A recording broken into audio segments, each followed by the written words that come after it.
Hey, my name's Izzy. This is Rolling Virtual Cards coming at you with another article, review, analyze, retrospective, whatever you want to call it. This one is 7 best open world games with emergent gameplay. Let's just talk about emergent gameplay. Specifically, this just means that the game actively changes as you play it, or like parts of the game pop up as you do it. Okay? So this is like, they're open and that's really cool, but like you get to a spot and like there's not really a story. You're just wandering around until something happens. So let's it's just those unscripted interactions, like it says here. So let's get into, let's talk about The Long Dark. Okay, it's an interesting game. Okay, I haven't been able to play it yet, but from what I've seen, it's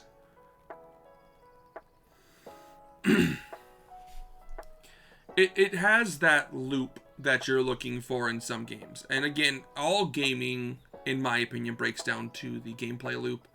You could talk about a good story, you could talk about how it looks, but if the gameplay loop is bad, you're not gonna, or not necessarily bad, if you don't click with the gameplay loop, you won't enjoy it. And maybe not where is that more important, but heavily important, and that is these types of games where, because everything kind of like randomly happens, supposedly, you're running into an interaction and going, oh crap, what do I need to do here? Let's do this. And then you run into another interaction and you do that. And it's the same gameplay loop as you survive in this open world. And so, yeah, if you like survival games, if you enjoy horror, The Long Dark is interesting. It's one I've been wanting to take a look at for a while. Maybe I'll take more of a look at it, knowing that it has more of that, as they say, emergent gameplay, which I enjoy. I enjoy emergent gameplay. I like the idea of just like, oh crap, let's do this thing. Okay. Up next at 6 is Mount and Blade Warband. Let's see what they say about it. It's a large-scale warfare, sandbox RPG that allows players to manage and command entire armies. The unique gameplay is supported by dynamic interplay between rival factions, wandering mobs, and an interactive web of decision-making. The variety of systems and mechanics that make up Mount and Blade's simulated warfare consistently throw spanners into the works, providing dynamic obstacles that forces quick and strategic. Yeah, there's the engaging inner. I can't even pronounce that word. I swear I'm mispronouncing it. Emergent. Okay, emergent. Gameplay, and I think this really explains it. Great stuff happens that you aren't expecting. In a non-emergent game, you have a story to tell, and you do the story, and it's done. Okay. Enemies are placed in specific spots. Breath of the Wild. I love Breath of the Wild. It's not really emergent because it happens, right? It's there. It's not a living... I mean, it's a living world, but the Lionels are always in the same spot. With emergent worlds, you can't really have an interactive map like some of these games have out there, because you don't know where stuff is. Like, maybe there's some stuff hiding in other places, but you don't know what's going to happen, so you have to act quickly. And that quick gameplay feel is what feels really good. Again, I haven't played Mount and Blade Warband yet. I have heard a lot about it, and that it's a pretty fun classic game. And yeah, but it being on Xbox and PS4, I'm 2010. That's 15 years ago, guys. Next is Project Zomboid. I've been told about this by one of my coworkers. Shout out to him. And yeah, it's a survival simulator zombie apocalypse. And yeah, it's emergent. You don't know what's going to happen.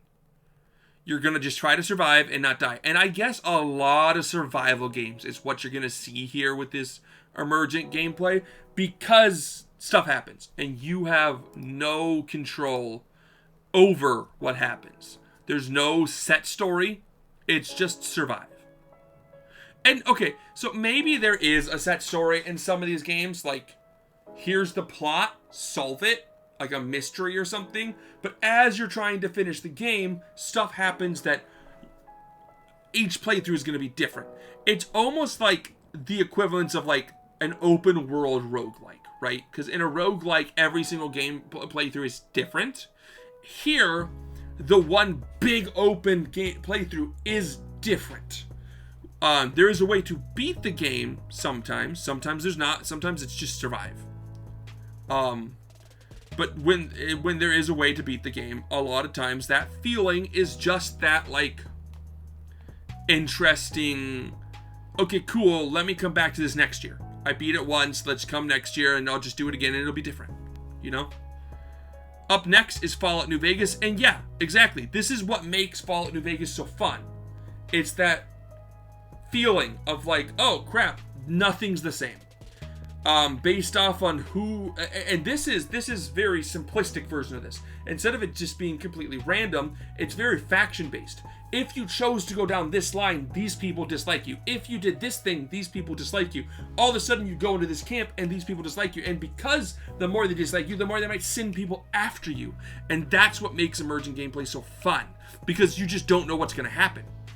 Every playthrough you do, if you don't follow these same exact steps in Fallout New Vegas, will be different.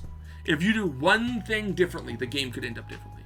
And that's what makes Fallout New Vegas so fun. Because instead of Fallout 3, where it's like a karmic guide, just the karmic system or karma system, where like if you're bad, people don't like you. If you're good, people like you. This is like, that is in there, plus for like a bunch of different factions. Up next is Stalker, Shadow of Chernobyl. I have not been able to play Stalker yet. I've been told it's fantastic, and that Stalker 2 is also pretty good. If it came out, I don't remember this is one of the ones that got pushed back or not. But yeah, this is going to have that same feel. Let's see where they find this one. So yeah, okay, this has got the survival mechanics. So yeah, again, gameplay makes it for an immersive atmosphere. Yeah, so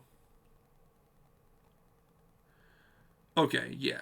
Emergent gameplay and the way in which they go about their days breathes life into the game. Desolate setting. Okay, yeah. So again, you just don't know what's going to happen. As you play through the game, different things could happen. So although it might be a little tedious, and there is just like one story, the fact that it constantly changes with Stalker, I've been told is really fun. So although maybe this isn't one you want to constantly replay, the fact that every time you play it is a different story. It depends on how you make your way to that ending. What you run into could be problematic. It makes it very interesting and fun. Up next is Caves of Quad. I have barely heard of this game. Let's do some research. I'll be right. Okay, I'm back. Caves of Quad looks really interesting. Okay, and it's a very inexpensive game to play. Yeah, this is unique. So it is classified as roguelike. Like a lot of these might be classified as survival. This is classified as roguelike, but it is open world. So the roguelikeness is the whole story, right? So the proceduralness is designed within the quests. So the game will give you text-based quests while you travel through the game, right? As you can see, like on these little screenshots, they give you an open world, little quest-based, text-based quests as you move about by clicking and moving your character. And so you can follow the main story, which is in and out of itself scripted, right? There is a scripted main story, but then you get all these procedural side quests. So they're never the same. So you can infinitely, almost, I would assume basically infinitely, do all these procedural side quests just based off of a bunch of different random algorithms that you want to do, which is interesting. And it really gives you that classic D&D game feel where like you're given random quests you could do and they're just like generated from some random website, but there's a main quest you could also do. I think it's really unique. It looks interesting. I don't know if it would be everyone's cup of tea, but I would definitely take a look at it if I were you. And last is Kinshi. I've been told about Kenshi and how hard it is. From a sandbox RPG that drops players into a harsh and hostile world with little to no guidance, the lack of hand-holding goes perfect with Kenshi's immersive gameplay mechanics and hardcore simulation, which allows players to find their own way in the world and pursue self-appointed goals. The abundance of things to do and the variety of ways to pursue them make Kenshi okay. That is simulated aspects function. Okay. So this looks to be one of those games that I'm not a fan of. It doesn't look like there's a story here. It looks like it's just survive. And you can appoint yourself these quests and stuff to do. And that's when I lose interest in Emergence, is when there's not an actual story. I like it being used. Now, in a top 10 best games with Emergence feel, that would explain why Kenshi is top, right? This is very Emergence. And it's all it has going for it is the emergency, right? That feel of like, oh crap, what's happening? This is different. No one's playthrough of this game is the same, but the game also doesn't really end. You just keep playing it and living your life until you die, and then you make a new character and do it again. And so if you like that, like if you love the gameplay loop of this game, then yeah, keep playing it forever and just enjoy yourself. See how long you can survive. Can you beat your last playthrough, right? How long? Oh, the last playthrough lasted 2 days because it was your first time. And this playthrough you got to 10. And eventually you're getting like 100 plus days. And you make it a year and and then you die. And you're like, oh. And I hate that. I hate that feeling. But some people love that challenge. And to those people, I say more to you. Enjoy what you enjoy. I understand why Kenshi would be put number 1 on this type of list, because if you like emergent gameplay and that's what you want, this doesn't have non-emergent gameplay. All the other ones had, like, there's a story to play and there's emergent side stuff. This is just emergence. And so if you're looking for just emergence, take a look at Kenshi. It's not an easy game. I've been told it is hard as heck. But yeah, you might enjoy it, honestly. But that wraps it up today for the top 10, or I guess article analyzation roundup, whatever you want to call it. I gotta come up with a good name, guys. Because article analyzation just sounds boring. Don't forget to like and subscribe. Peace.